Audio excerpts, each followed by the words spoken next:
meron sana akong gusto sabihin sa'yo tungkol sa Tito Carlos mo. Ano pong ginawa ni Tito Carlos? Nagsumbong na natin si Doc Carlos ng violence against women. Ang susunod na programa ay rated PG.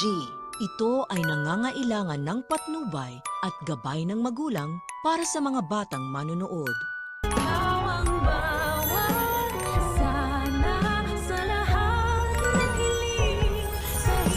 Or itutuloy niya na yung plano niya na pag-disinherit sa'yo. And then, ikaw na yung sampid dito.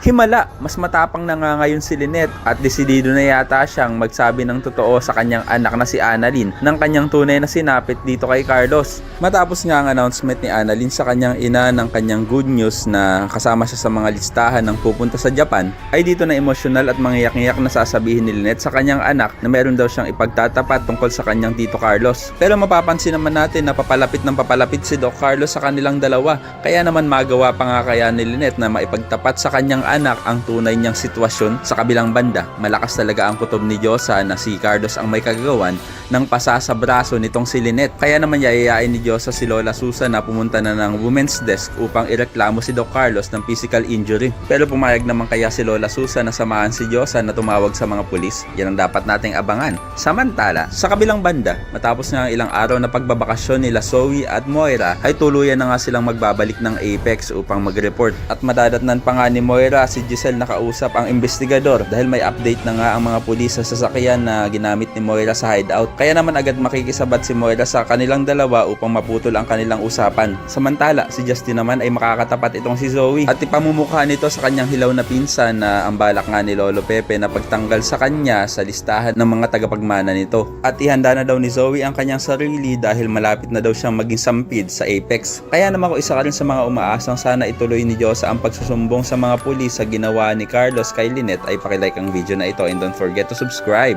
Thanks for watching and see you next time. Bye-bye.